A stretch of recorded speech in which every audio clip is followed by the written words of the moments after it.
Voces de cambio. Voces de cambio. Educación, política, economía, ciencia y tecnología, salud, cultura y toda una diversidad de temas en las Voces de Cambio. En las Voces de Cambio.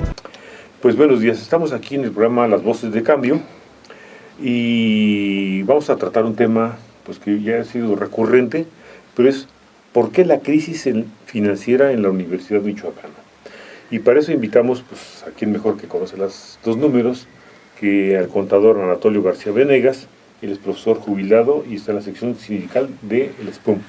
Entonces, vamos a platicar ¿por qué considera la sección de jubilados que está trabajando en esto artificial la crisis financiera en la Universidad de Michoacán? Gracias, maestro Leopoldo. Buenos días. Buenos días al auditorio. Nosotros estamos convencidos de que esta crisis financiera es, y la mencionamos como supuesta, ha sido creada artificialmente, preponderantemente, sobre todo por el hecho de que el gobierno del Estado y el legislativo del Estado también le han estado haciendo recortes a la universidad.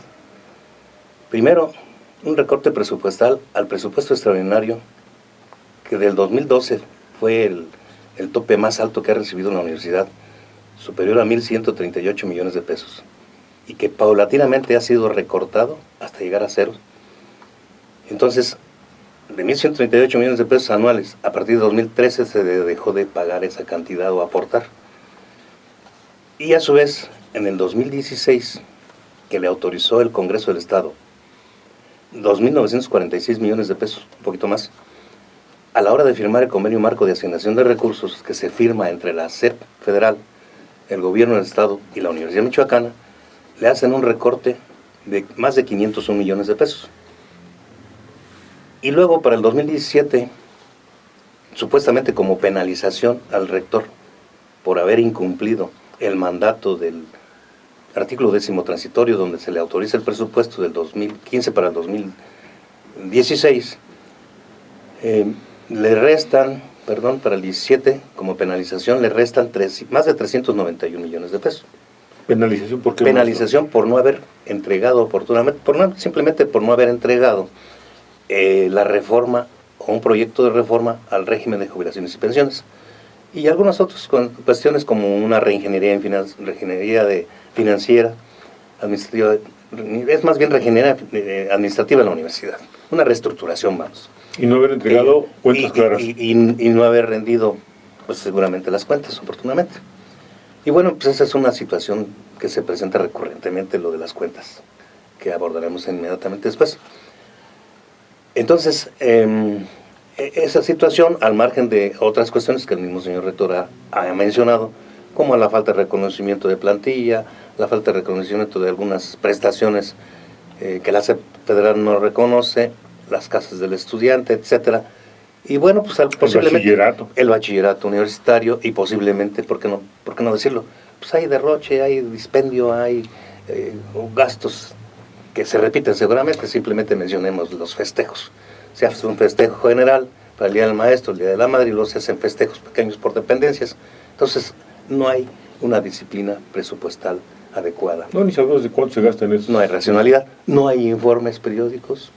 Esa es parte de la omisión, de la transparencia y la rendición de cuentas. El dispendio es 7,000 millones de pesos para los partidos políticos, para sus campañas, y la universidad requiere pues mucho más que eso. 2 años le alcanzarían 7,000 millones para trabajar desahogadamente, por ejemplo. Claro, en la universidad pública se le ha descuidado. Ustedes recuerdan que el gobierno federal ha rescatado empresas privadas reiteradamente, empezando por algunas compañías de aviación, luego las carreteras, y luego otro tipo de empresas. Los bancos, así es. Entonces, ha habido desvío de recursos fiscales hacia los empresarios, son los más ganadores. Entonces, ¿le parece bien, maestro, que empecemos por el otro punto que habíamos manejado? Se maneja falta de transparencia en las cuentas, en las finanzas, en el manejo de recursos humanos, etcétera, en la universidad. Lamentablemente, muchos rectorados de la universidad han incumplido esa situación de rendir cuentas periódicas oportunas, confiables y comprobables. ¿Cómo lo ordena? Como lo ordena la ley orgánica. La ley orgánica de la universidad establece la obligación del tesorero y del rector de rendir informes periódicos al consejo universitario. previo al análisis y discusión de estos informes, las comisiones, la comisión específicamente de control y presupuesto y control que es una comisión permanente, tienen la obligación de revisar y de dictaminar o de opinar sobre los informes que presenten, para que una vez hecho ese trabajo el Consejo Universitario en pleno decida si aprueba o hace algunas observaciones. Adicionalmente a esto también está la obligación de realizar auditorías internas y externas. Y sobre todo esto, pues solventar las observaciones, corregir las desviaciones, tomar medidas disciplinarias y reembolsar en su caso si hay desvío de recursos, si hay dispendios, si hay derroche o si hay corrupción en el manejo de los recursos. Bien, esto de las auditorías, hace unos días el rector mencionaba, cuando le preguntaron y lo de la transparencia, dice, hay 2 auditorías que están pendientes, la del 15 y del 16, dice, y otras que están en proceso, 5 o 6, o sea, de las previas. Entonces, eso, estamos 15, no hay resultados, 16 tampoco hay resultados, y bueno, ya llevamos una buena parte del 17 y no sabemos todavía qué va a pasar. Entonces, esto pues es relativamente grave que no sepa cuántas cosas quedaron enterradas en esas auditorías previas, ¿no?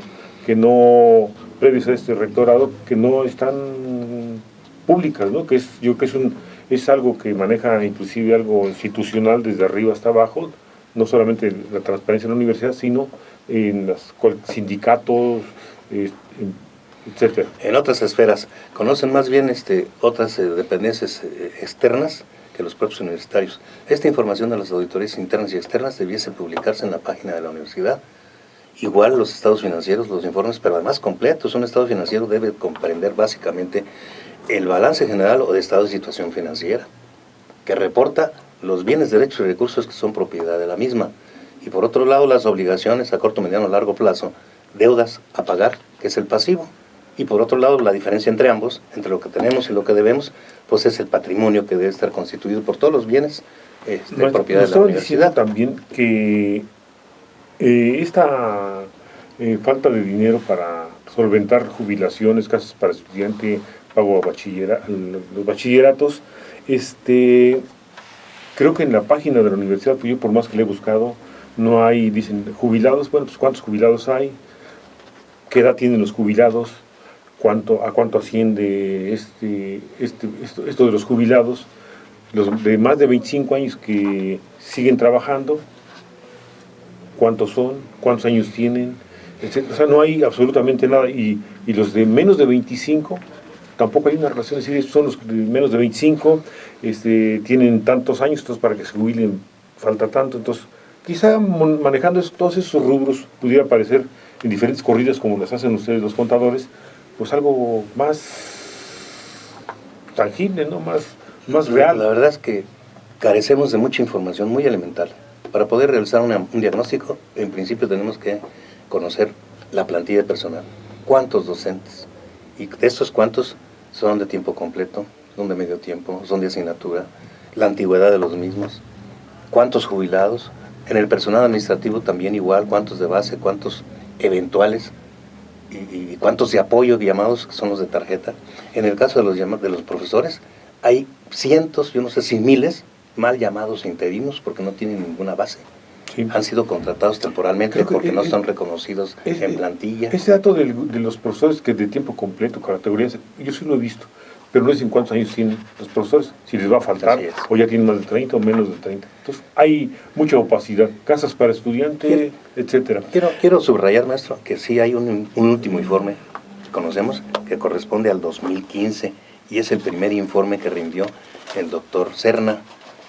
El asunto es que si observamos los números, aquí se menciona un presupuesto aprobado por el Consejo Universitario de 3.153 millones de pesos. Es un presupuesto deficitario.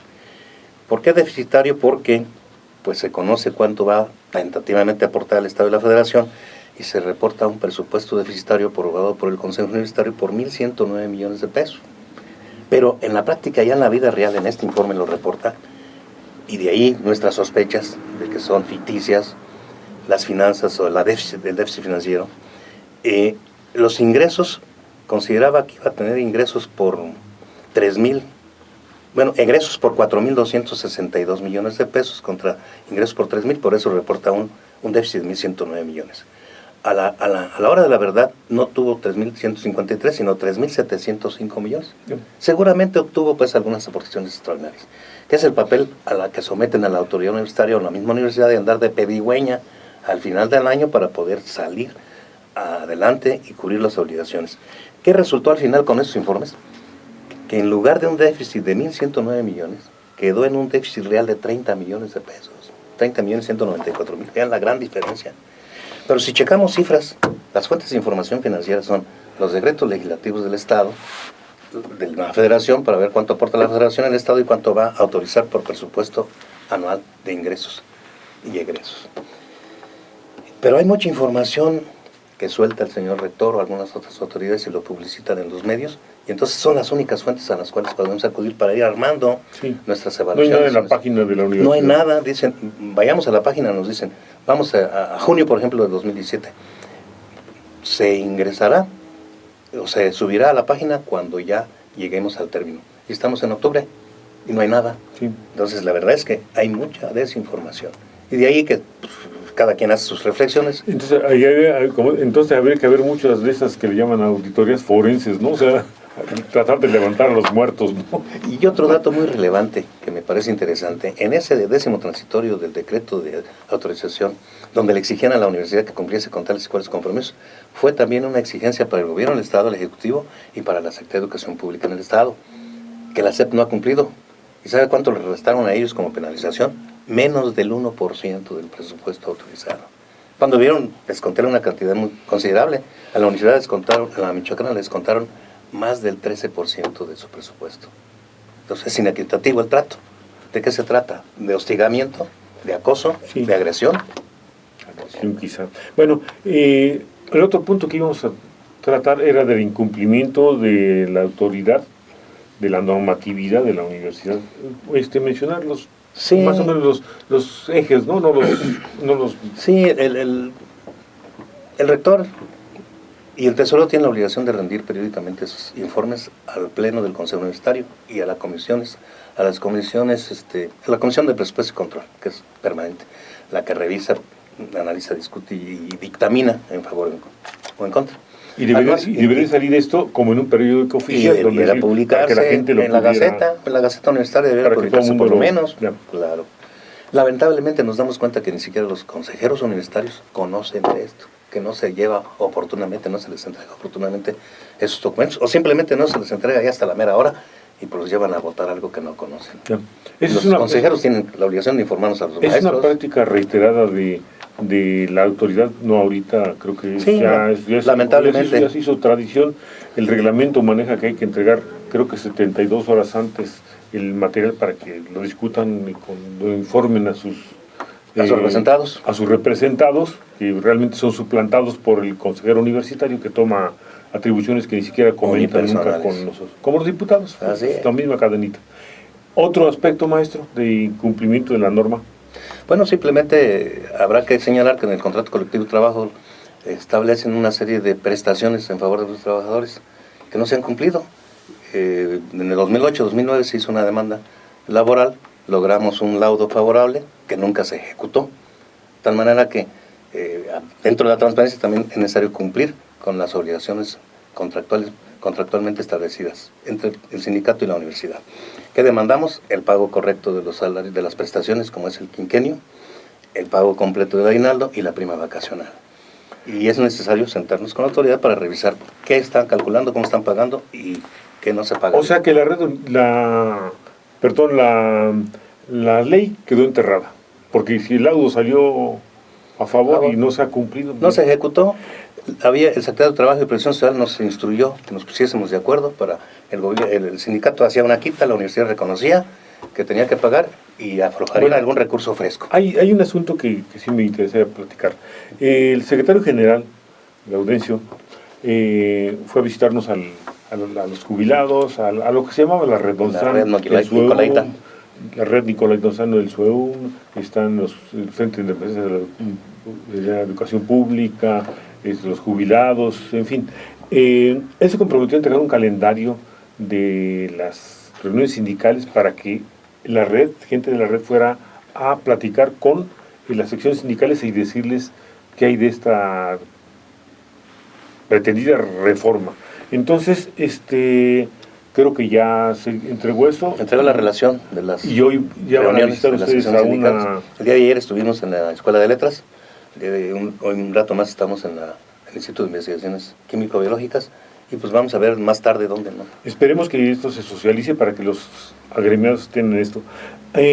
También el secretario general se comprometió a convocar el día de la Asamblea, el viernes pasado, a una marcha el día 1 de octubre, y sin embargo ese compromiso, pues como muchos de los que él hace, no ha cumplido.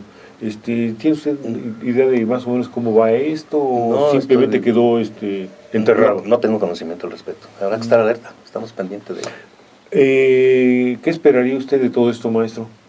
Bueno, pues que haya comprensión de ambas partes, que analicemos cuáles son los derechos, que son irrenunciables, y que, bueno, pues habrá que defender a la universidad pública, a nuestra universidad michoacana, ante el gobierno federal y el gobierno del estado, para que le proporcionen los recursos necesarios. La universidad cumple con una obligación del estado, y el estado es el que tiene la obligación de cumplir con la universidad. Primero transparencia y después reforma.